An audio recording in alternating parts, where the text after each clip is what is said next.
Parliament సభ్యులు రఘురామకృష్ణరాజు కూడా దీనిపైన స్పందించారు. ఖచ్చితంగా 17A వర్తిస్తుందనే ఆశిస్తున్నాం. ఖచ్చితంగా ఇది ధర్మాసనం ముందుకు వస్తుంది. సో ప్రస్తుతం ద్విసభ్య ధర్మాసనం ఇచ్చినటువంటి తీర్పు విషయంలో పూర్తిగా ఇది పార్టీ కావచ్చు, పార్టీ శ్రేణులు కావచ్చు, మిగిలినటువంటి వారు డీలా పడాల్సినటువంటి అంశం కాదు. దీన్ని ఒక రాజ్యాంగపరమైనటువంటి అంశాలు, విస్తృతమైనటువంటి పరిధి ఉన్నటువంటి నేపథ్యంలో సుప్రీంకోర్టు ప్రధాన న్యాయమూర్తి దృష్టికి తీసుకెళ్లారు. సో దీన్ని ఖచ్చితంగా అనుకూలమైనటువంటి అంశాలు ఉన్నాయనేది రఘురామకృష్ణరాజు గారు ప్రస్తావించినటువంటి అంశం. కృష్ణ, చెప్పండి, మీరు కొన్ని అంశాలను కూడా ప్రస్తావిస్తూ వచ్చారు, జడ్జిమెంట్లో ఉన్నటువంటి సారాంశాన్ని కూడా. ప్రధానంగా దీన్ని ప్రధాన న్యాయమూర్తి దృష్టికి తీసుకెళ్లడం లేదా విస్తృతమైనటువంటి ధర్మాసనం దీనిపైన విచారించాల్సి వస్తుంది అనేటువంటి అభిప్రాయానికి రావడానికి ప్రధానమైనటువంటి అంశాలు ఏంటి? ఖచ్చితంగా శ్రీహరి కేసు ఇంతటితో ముగియలేదనే చెప్పొచ్చు. ఇది లార్జర్ బెంచ్కి వెళ్ళింది, విస్తృత ధర్మాసనానికి. కాబట్టి విస్తృత ధర్మాసనం కూడా ఎప్పుడు వేస్తారని చూడాలి. ఈ విస్తృత ధర్మాసనం వేయడానికి అంటే కొన్ని అంశాలు అంటే పూర్తిగా వ్యతిరేకించారు జస్టిస్ అనిరుద్ బోస్ అనడానికి లేదు, పూర్తిగా సానుకూలంగా చెప్పారు అనడానికి లేదు, పూర్తిగా అటు ప్రభుత్వ వాదనలు కూడా అంగీకరించారంటానికి లేదు. కానీ కొన్ని అమెండ్మెంట్స్ ఏవైతే ఉన్నాయో 17Aకి సంబంధించి అందులోనే కొన్ని లోపాలు ఉన్నాయన్నది ఆయన చెప్పినటువంటి మాట. అందుకే ఇది లార్జర్ బెంచ్కి రిఫర్ అయింది. కానీ జస్టిస్ బేలాం త్రివేది అయితే క్లియర్ కట్గా 17Aకి సంబంధించి ఇది అవినీతి పరులకైతే రక్షణ ఛత్రంగా నిలవకూడదన్నది మా యొక్క అభిప్రాయం. దాన్ని అందులో ఎటువంటి మార్పు లేదు అని కూడా ఆమె బేలా త్రివేది చెప్పారు. బేలా త్రివేది జడ్జిమెంట్ కనుక మనం చూస్తే, the object of the act is to combat corruption and the goal of 17A is to protect honest public servants from the harassment, and the object cannot be to give benefit to dishonest public servants, and making it to retrospectively applicable will frustrate the object of PC Act. అంటే దీన్ని రెస్ట్రాస్పెక్టివ్గా దీన్ని అమలు చేయడానికి లేదు, గతంలో ఉన్నటువంటి కేసులకి దీన్ని వర్తించడానికి లేదు అనేది కూడా ఆమె చెప్తూనే ఇది ప్రాస్పెక్టివ్గానే అమలు అవుతుంది. కాబట్టి ఇది దాన్ని అప్లై చేయడానికి లేదు. ఇది ఖచ్చితంగా అవినీతి పరులను రక్షించడానికి కాదు, ఇది ఖచ్చితంగా నిజాయితీ పరులైనటువంటి ఆఫీసర్స్ని, పబ్లిక్ సర్వెంట్స్ని రక్షించడం కోసమే, protect honest public servants from harassment అంటూ ఆయన చెప్తూ, approval but options of approval would never ground to quash the FIR. ఇవన్నీ చెప్తూనే మళ్ళీ ఒకవేళ అప్రూవల్ తీసుకోలేదు కాబట్టి క్వాష్ చేయాలి అనటం అన్నది గ్రౌండ్ కాదు అని యొక్క జస్టిస్ బేలాం త్రివేది చెప్తున్నారు. అంటే చంద్రబాబు నాయుడు పిటిషన్లో ఉన్నటువంటి అంశాలు ఏవైతే ఉన్నాయో, ఆయన లేవనెత్తినటువంటి అంశాలు ఏవైతే ఉన్నాయో అవన్నీ కూడా సరైనవే అయినప్పటికీ కూడా అప్రూవల్ తీసుకోలేదు కాబట్టి ఒక ఎఫ్ఐఆర్ నమోదు చేయకూడదు, లేకపోతే దర్యాప్తు చేయకూడదు అన్నదాన్ని మాత్రమే ఇప్పుడు ధర్మాసనం భిన్నమైనటువంటి అభిప్రాయాలను వ్యక్తం చేసింది. 17A కింద అప్రూవల్ తీసుకోవాల్సిన అవసరం ఉంది, దీన్ని రెస్ట్రాస్పెక్టివ్గా అమలు చేయకూడదు అన్న ఒక అభిప్రాయాన్ని కూడా వ్యక్తం చేశారు. ఇది తీసుకోకపోవటం కూడా ఇల్లీగల్ అని చెప్తూనే ఉన్నారు.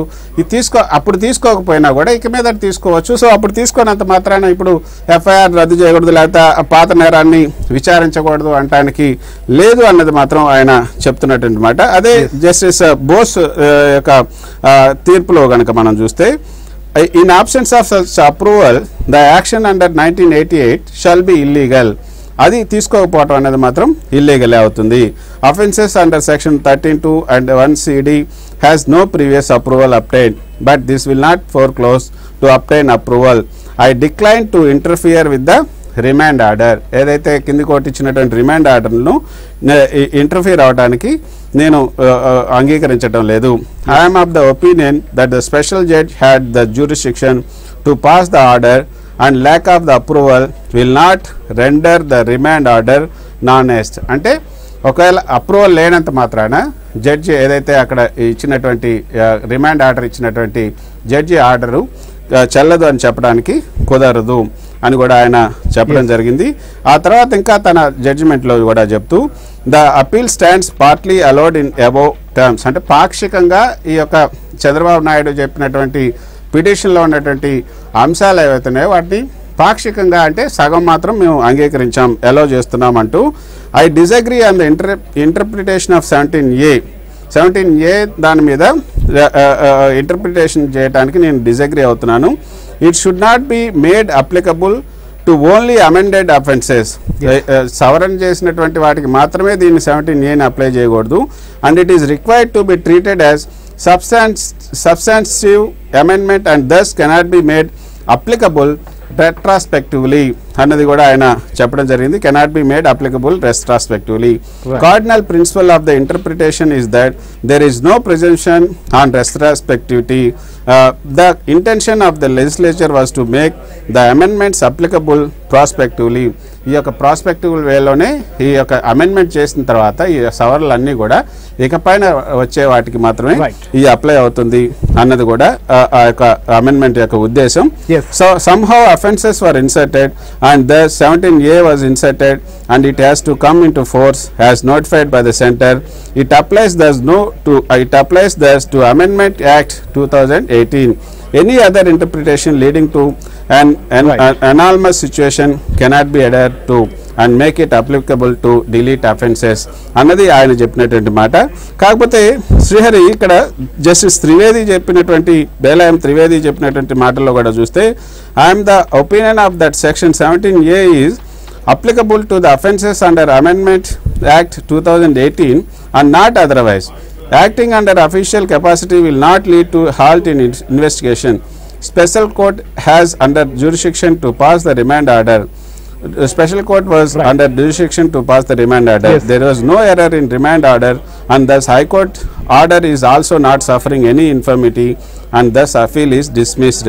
అంటే వాళ్ళిద్దరి ఆర్డర్లలో కూడా జోక్యం చేసుకోవడానికి జస్టిస్ బేలాయం త్రివేది నిరాకరిస్తూ since there is a differing view on section 17A we refer the matter to Chief Justice of India for appropriate directions. 17Aకి సంబంధించినటువంటి ఈ యొక్క అంశంలో డిఫరెన్స్ ఆఫ్ ఒపీనియన్ ఉన్నాయి కాబట్టి దీన్ని లార్జర్ బెంచ్కి ఇవ్వాలని మేము చీఫ్ జస్టిస్కి రిఫర్ చేస్తున్నామంటూ జస్టిస్ బోస్ చెప్పడం జరిగింది. So 17A